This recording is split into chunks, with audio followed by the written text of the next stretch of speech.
Hello everyone, it's me सबा शेख। तो आज हम बात करेंगे संजू सैमसन के हवाले से। इंडियन क्रिकेट टीम में हुआ यह है कि जिनको ड्रॉप किया गया है उनको टीम में रखना चाहिए था, और जो टीम में रखे गए हैं उनके ऊपर है कई सारे सवाल। लेकिन कुछ बात कर लेते हैं संजू सैमसन के हवाले से।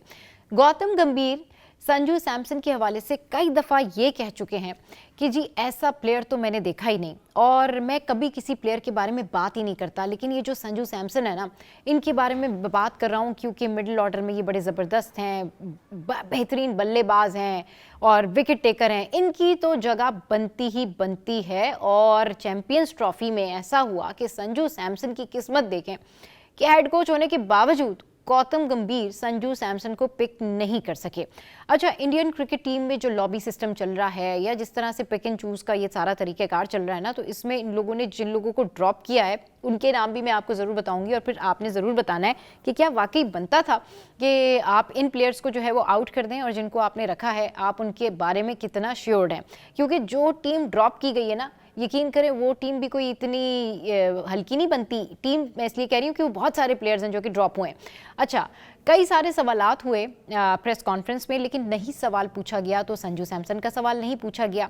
संजू सैमसन ने 10 मैचेस में जो है वो 65 की एवरेज से तकरीबन 300 के करीब रन किए, लेकिन जो है उसके बावजूद उनकी सिलेक्शन नहीं हुई। बल्कि इनका जो प्रॉपर एक स्टैट है वो मैं देखकर ही आपके साथ में जो है वो शेयर कर देती हूँ, ताकि फिर आप लोग जो है कंफर्म हो जाए। भाई, इन्होंने 392 जो है वो रन्स किए और 65 की एवरेज रही, और 10 ओडीआईज में संजू ने जो है वो अच्छे तरीके से खेला, लेकिन उसके बावजूद भी इनकी सिलेक्शन नहीं हो सकी।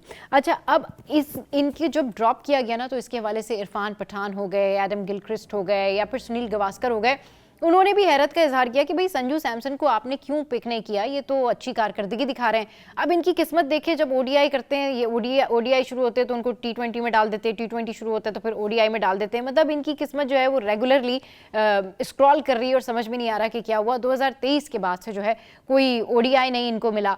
पता नहीं क्या इशू है क्या नहीं है कि गौतम गंभीर के इतने फेवरेट होने के बावजूद भी संजू सैमसन जो है वो इंडियन क्रिकेट टीम में यानी कि चैंपियंस ट्रॉफी में जगह नहीं बना सके। और जो प्लेइंग 11 इन्होंने बनाई है वो तो माशाल्लाह प्लेइंग 11 बनाई है, क्योंकि उसमें ठीक है बहुत सारे ऐसे प्लेयर्स हैं, लेकिन इन्होंने जिनको ड्रॉप किया है वो क्या सोच के किया वो समझ में नहीं आया। जिनको ड्रॉप किया उनके ज़रा नाम सुने। जिनको ड्रॉप किया उसमें मोहम्मद सिराज और ईशान है, ईशान किशन, वरुण चक्रवर्ती हैं, संजू सैमसन है, सूर्या कुमार यादव हैं, और इसके अलावा नितेश कुमार हैं, हार्दिक पांड्या का जो कि नेमुल बदल समझे जाते हैं, यानी अगर हार्दिक पांड्या ना हो तो उनका परफेक्ट रिप्लेसमेंट जो है वो हैं ये और नितेश कुमार रेड्डी। लेकिन इन लोगों को कर दिया गया ड्रॉप। अगर यही लोग अपनी अलग से टीम बना लें ना, सिराज जिन्होंने अच्छा परफॉर्म किया लास्ट ईयर वो ड्रॉप, सूर्या कुमार यादव ठीक है, कुछ रिजर्वेशंस हैं लेकिन उनकी कैपेबिलिटीज़ जो हैं वो किसी से कम नहीं है।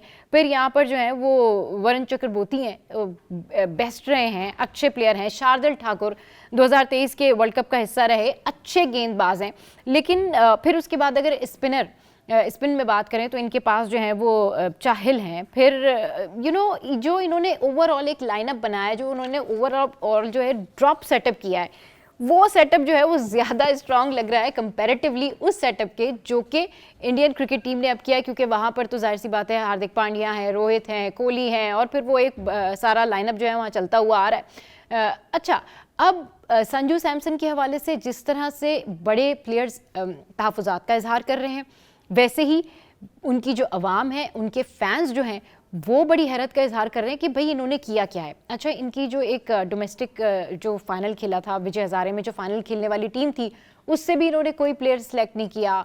फिर संजू सैमसन को भी इन्होंने इस तरह से पिक नहीं किया। I don't know what's going on. आप क्या समझते हैं being a fan of Sanju Samson कि उनके साथ वाकई इस टीम में जो है वो इनजस्टिस हो रहा है, उनको मौका देना चाहिए था? और ये जितने भी मैंने आपके साथ में नाम लिए ना, सिराज हो गए या फिर सूर्या कुमार यादव हो गए, इनके बारे में आप क्या सोचते हैं? क्योंकि सूर्या कुमार यादव की मिडिल ऑर्डर में तो जगह बनती ही थी, लेकिन ऑब्वियसली नहीं बन सकी क्योंकि पिक एंड चूज तो आपको पता है कि किसके पास है और किसके पास नहीं है। लेकिन गौतम गंभीर आज बड़े खुश नज़र आ रहे थे क्योंकि उनकी एक पिक्चर नजर आई प्रैक्टिस के दौरान सूर्या कुमार यादव के साथ में, और काश वो रोहित शर्मा के साथ भी जब मौजूद होते तो इतने मुस्कुरा रहे होते। लेकिन रोहित के साथ जब भी आप उनको देखेंगे कभी मुस्कुराते हुए नहीं देखेंगे। सेकंड, ऋषभ पंत जिनके जो लखनऊ सुपर जायंट के जो ऑनर हैं उन्होंने ऋषभ पंत के ऊपर बड़ा कॉन्फिडेंस जाहिर किया। उन्होंने कहा जैसे आप माही के बारे में बात करते हैं, रोहित के बारे में बात करते हैं, and he is quite sure about that कि ऋषभ पंत आगे चलकर यही मुकाम हासिल करने वाले हैं और उनको भी लोग इसी तरह से उनके बारे में बात करेंगे। इतना कॉन्फिडेंस दिया है उन्होंने ऋषभ पंत को कि ऋषभ पंत ज़रूर कुछ अच्छा करेंगे, अच्छी कैप्टनसी करेंगे। और ऋषभ पंत कहते हैं कि जी अभी मैंने डिसाइड भी नहीं किया है कि मैं ओपनर आऊँगा या फिर मैं मिडिल ऑर्डर में जाऊँगा, क्योंकि वो ये कहते हैं कि बहुत टाइम से मैं मिडिल ऑर्डर में ही हूँ, तो मुझे एक आदत सी, इंसान को एक आदत हो जाती है, ओवरनाइट चेंजेस नहीं कर सकता। तो आज के व्लॉग से फिलहाल इतना ही। What do you think about that? Rishabh Pant का लखनऊ सुपर जायंट में क्या किरदार रहेगा और किस तरीके से वो जितना एतमाद जाहिर कर रहे हैं उनके ऑनर, उस एतमाद पे पूरा उतर सकेंगे या नहीं उतर सकेंगे? वैसे ऋषभ पंत नो डाउट एक बेस्ट प्लेयर हैं और जो कुछ भी सर्कमस्टांसेस उनके बैकग्राउंड में चलते रहे उसके बाद आना, कम बैक करना किसी स्ट्रॉन्ग पर्सनैलिटी से कम नहीं है वो।